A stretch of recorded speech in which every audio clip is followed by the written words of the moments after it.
Antes de comentar la intervención del ministro Santamaría, dos cosas. Primero, expresar mi coincidencia con lo planteado por la senadora Maritza Martínez, señor director de Ingeominas, en el sentido de que cabe la comparación de que los indígenas de Guayú de La Guajira, que sacan sal a pala entre el agua y un sol canicular, pagan regalía de 12% y la gran minería del oro paga 4%, que realmente es 3.2%. Pues si se mira con más detenimiento la norma. Yo creo que la comparación cabe, y es absurda. Es decir, ¿cómo es posible que esos indígenas no deberían pagar regalías? Sí, porque es que lo que estamos hablando es de una pobreza. Yo he estado ahí y sé cómo es eso. ¿Sí? En contraste, a las transnacionales les cobran unas regalías bajísimas, llenas de exenciones, que al final les regalan el producto. Estoy seguro que a esos pobres indígenas de La Guajira no les rebajan un centavo y tienen que pagar todo el 12%. El director de Ingeominas entonces dice que es que en otros países del mundo hay regalías bajas. Yo estoy seguro que también es así. Es más, hay países del mundo donde no hay regalías. Pero uno no debe seguir el mal ejemplo, señor director, porque es que en todo el mundo también hay unos poderosos intereses sometiendo a los estados, porque finalmente este es un debate entre si los bienes de la nación tienen precio o no tienen precio. Es que esa es la discusión. O sea, ¿el oro que está en nuestro subsuelo no tiene precio? ¿O tiene un precio de apenas el 4%? Y lo que hay que tender es a ponerlo en 1 o en 0. Claro, esos son los intereses de las transnacionales de la minería. Pero yo pregunto, ¿y los intereses de las naciones? Y aquí incluyo a los australianos y a los que usted quiera citar. ¿Esos intereses quién los tiene en cuenta? ¿Nadie? O sea, yo le pregunto a las transnacionales que pugnan porque no haya regalías o que sean muy bajas, ¿qué de lo que ellas tienen lo regalan? ¿Qué tal que uno se fuera al Cerrejón a pedirle regalado cualquier cosa cuando fuera una llanta vieja? Y resulta que el patrimonio de los pueblos, de los países, de Colombia y del mundo entero, si quieren sacarlo gratis o casi gratis. Ese no es argumento, por supuesto, en esto. Lo segundo, el caso de Greystar. Yo quiero precisar es esto. Greystar, la transnacional que intentó hacer minería de cielo abierto en el páramo de Santurbán. La ley prohíbe minería en páramo, minería de cielo abierto o de socavón. En eso no se pueden equivocar los santanderianos ni nadie, porque no es que como no es de cielo abierto entonces hagamos socavón, no. Ellos pueden aspirar a minería de socavón en otro sitio del territorio nacional, pero no en páramo.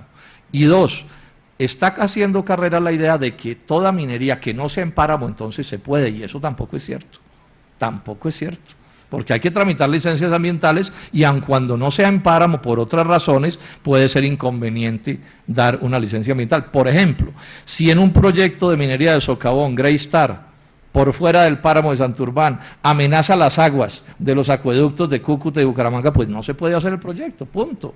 El caso de la Colosa en el Tolima, ya dice la autoridad ambiental que no hay agua para ese proyecto minero, pues ni para nada, apenas hay agua para lo que hay ahorita. Pues bueno, no se puede adelantar ese proyecto aun cuando no sea en páramo. Esto es una precisión importante. Con respecto al doctor Santamaría, resultó cierto que fue el último que llegó y el primero que se fue. Él dirá que es mucha gracia porque nunca había venido, pero anotemos que fue el primero, el último que llegó y el primero que se fue en un debate que a mi juicio es de gran importancia. Porque este problema de las condiciones laborales malas en Colombia, pues miramos el caso de estas transnacionales de la minería, pero digamos que esa es un poco la norma, ¿no? Es decir, aquí hay problemas supremamente graves. Saludar la actitud de la Comisión Quinta. Definitivamente a mí me complace estar en esta comisión. Esta es una comisión que está pendiente de este tipo de problemas y aun cuando tengamos diferencias en otros temas, en esto somos capaces de coincidir y hablar con franqueza y eso sin duda es bien importante. Dice el ministro Santamaría que el país va bien. Y la prueba es que los extranjeros dicen que va bien. Yo quisiera que fueran los colombianos los que dijeran eso, ¿cierto? Porque que lo digan los extranjeros cuando les estamos regalando las cosas, pues no tiene mucha gracia. El señor León Teicher, por ejemplo, vocero del Cerrejón, un día dijo que con Uribe les había ido muy bien y que con Santos se les había vuelto a aparecer la Virgen. Y yo no dudo que se les apareció la Virgen, les está yendo de maravillas. Pero que eso lo diga el Cerrejón y esas transnacionales no quiere decir que el país vaya bien. Y dice Santamaría, y esto me interesa rebatirlo, lástima que se fue, me toca pues de todos modos decirlo así se haya ido. Es que él dice que en una reunión con la directora de la Organización Panamericana de la Salud, la OPS, le dijo que las cosas de la salud en Colombia, intentó insinuar que iban como bien, ¿no? Después de todo lo que está pasando. Bueno, esa directora hizo una entrevista de una página en el periódico El Tiempo, y lo que dijo fue exactamente lo contrario. Es probable que en privado le haya dicho alguna cosa al ministro Santamaría, yo no sé, pero para mí las posiciones de los funcionarios que interesan son las públicas, como es obvio, y lo que dice la directora es que el sistema de salud de Colombia es un desastre.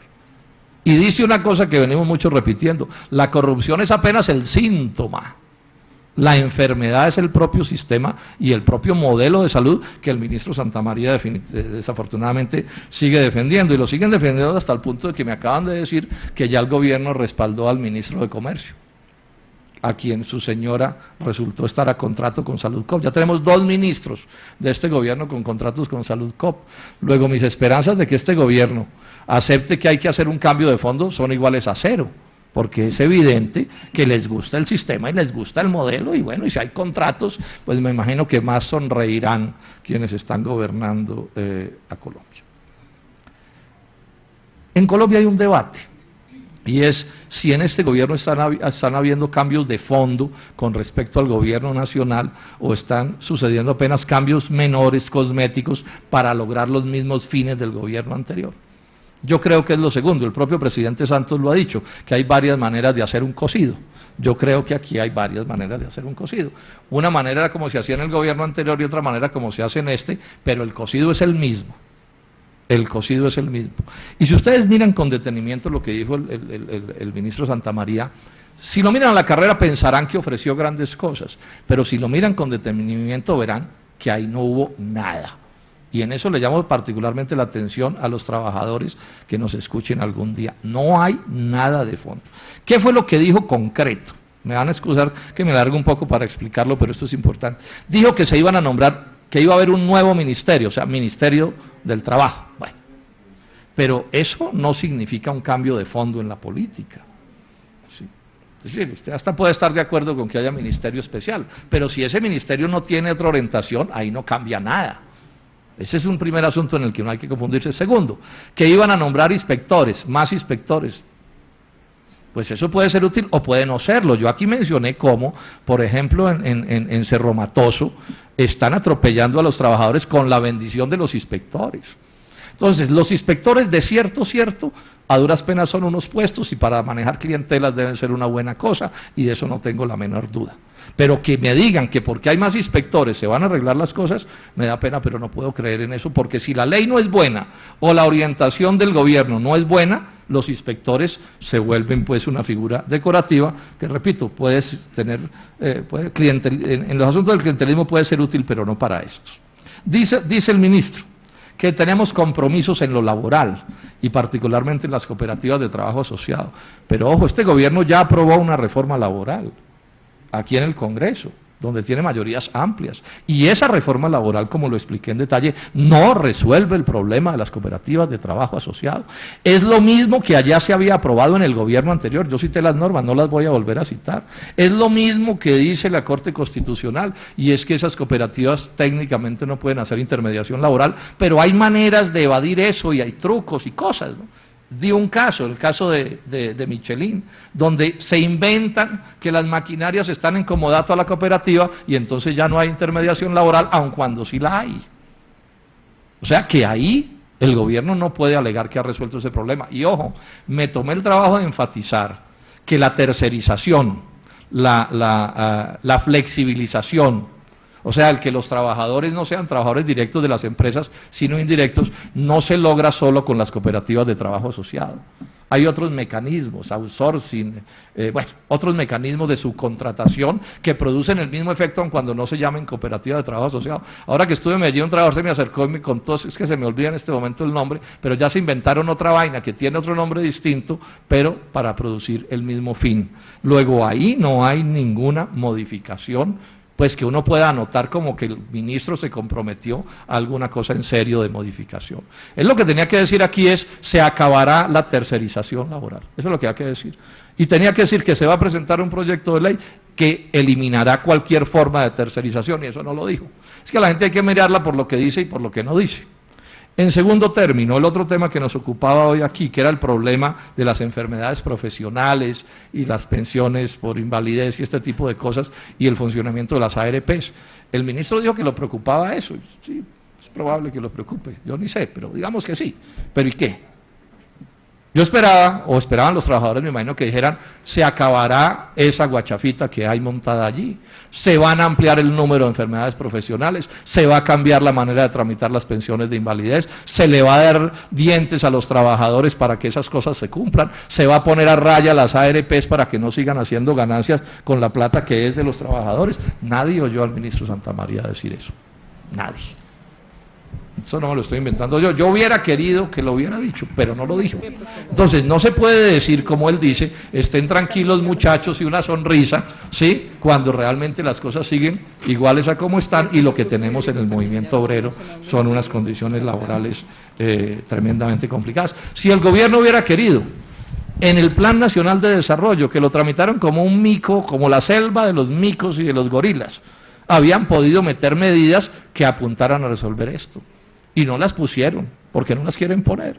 Entonces no nos van a decir aquí que porque el ministro, el vicepresidente Angelino fue algún día sindicalista y abraza a algún otro sindicalista y se sacan fotos y el doctor Santos dice cosas, se están arreglando los problemas. A mí me da pena, yo quisiera que se estuvieran arreglando, pero no se están arreglando.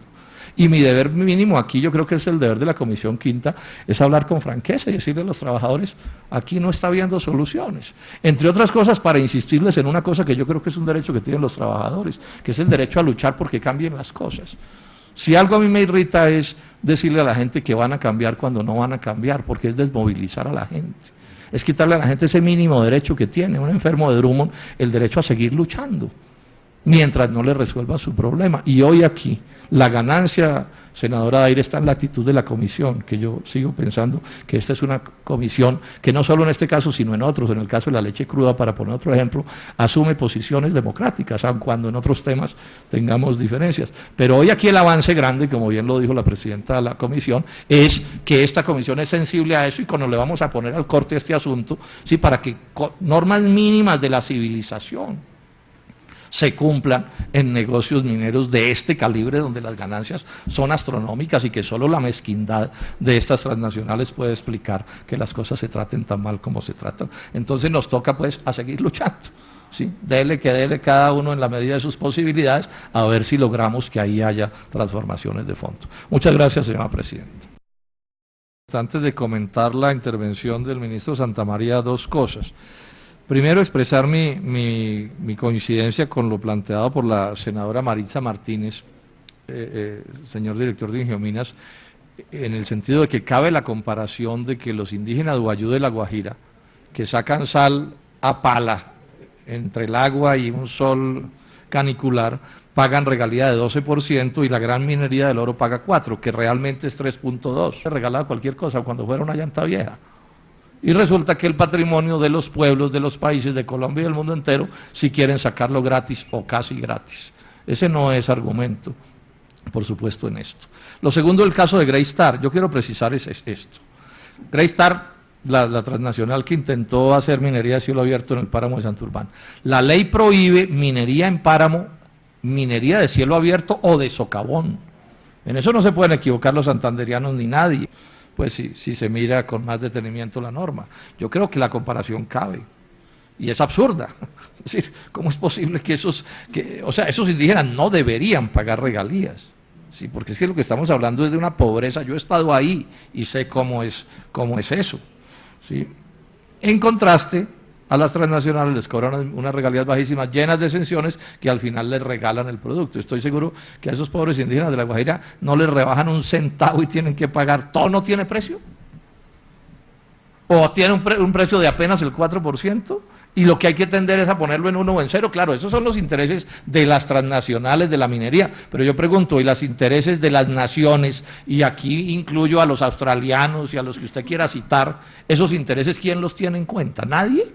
O sea, yo le pregunto a las transnacionales que pugnan porque no haya regalías o que sean muy bajas, ¿qué de lo que ellas tienen lo regalan? ¿Qué tal que uno se fuera al Cerrejón a pedir todo el 12%? El director de Ingiominas entonces dice que es que en otros países del mundo hay regalías bajas. Yo estoy seguro que también es así. Es más, hay países del mundo donde no hay regalías. Pero uno no debe seguir el mal ejemplo, señor director, porque es que en todo el mundo también hay unos poderosos intereses sometiendo a los estados, porque finalmente este es un debate entre si los bienes de la nación tienen precio o no tienen precio. Es que esa es la discusión. O sea, el oro que está en nuestro subsuelo